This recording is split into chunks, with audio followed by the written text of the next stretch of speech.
शिवाय। शिव शक्ति भक्ति गंगा में आप सभी का बहुत बहुत स्वागत है। आइए पुरुषोत्तम मास महात्म्य कथा का सप्तदशों अध्याय प्रारंभ करते हैं। देव ऋषि नारद ने भगवान से पूछा कि हे कृपा सागर, ज्ञानों पर्जन के पश्चात द्रध्वना के क्या हुआ कि प्रभु उसका आखिर क्या हुआ।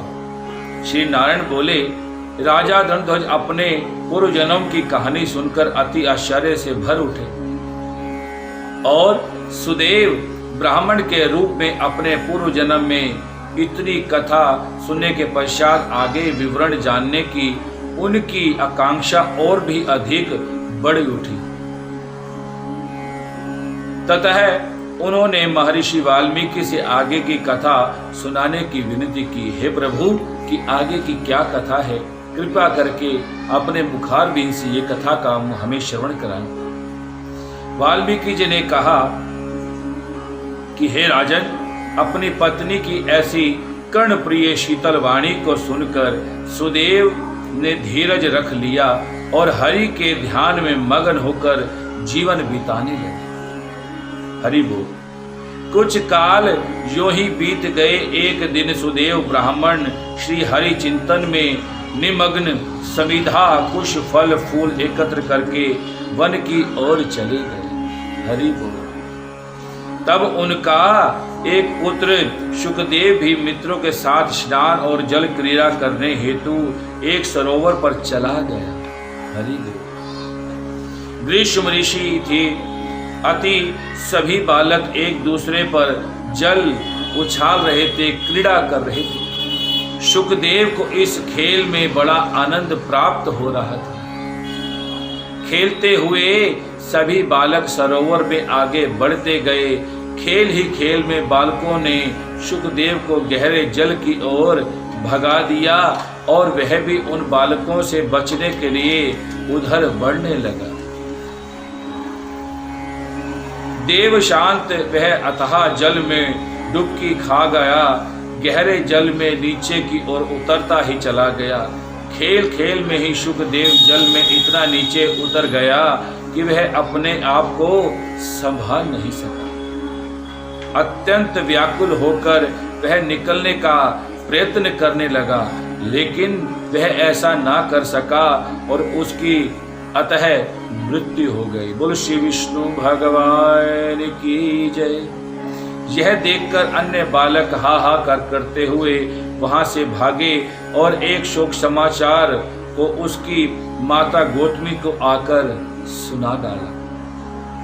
बालकों की ऐसी व्रजपात ऐसी वाणी को सुनकर गौतमी पुत्र को शोक में है विलह और धरती पर मूर्छित होकर गिर पड़ी।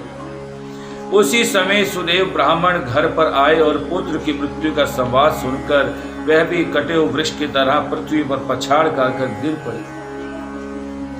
काफी समय तक विलाप करने और पड़ोसी आदि एकत्रित होने के पश्चात उस सरोवर पर गए और शुकदेव के शव को सरोवर से बाहर निकाल लिया। पुत्र के शव को अंक में भरकर सुदेव ने अपने मुख को अनेकों बार चूमा।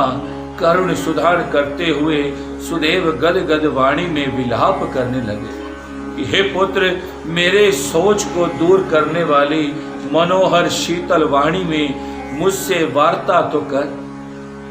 हे पुत्र, मुझे इसके सुख मिलेगा।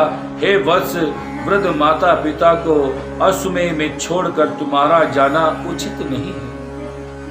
हे पुत्र, तुम शीघ्र उठो और सोना छोड़कर जल्दी ही पढ़ने के लिए बैठो।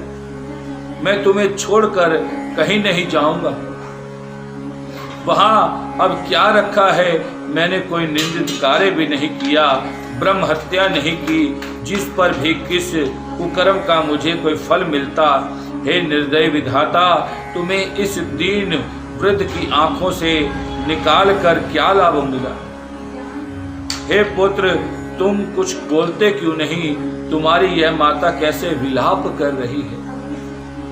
क्या उसे देखकर भी तुम्हें कुछ भी दया नहीं आती है? मुझसे तो राजा दशरथ ही धन्य हैं जिन्होंने पुत्र श्री रामचंद्र के वन गमन करने पर अपने प्राण त्याग दिए। वह पुत्र की विरह में इतने दुखी हो गए, लेकिन वह अपने पुत्र के निधन पर जीवित हूँ, मुझे धिक्कार है। हे गोविंद, हे विष्णु, हे यदुनाथ, हे करुणापति, हे मुरारे, दीनों पर दया करने वाले दयालु भगवान, मेरे पुत्र को शोकानल की रक्षा करो। इसी प्रकार काफी समय तक ब्राह्मण सुदेव और उसकी पत्नी गौतमी भगवान का नाम लेकर विलाप करने लगी। बोल श्री विष्णु भगवान की जय। अतः श्री पुरुषोत्तम मास महात्म्य के सुदेव विलाप नामक सप्तदोष अध्याय का संपूर्ण। ओम नमः शिवाय।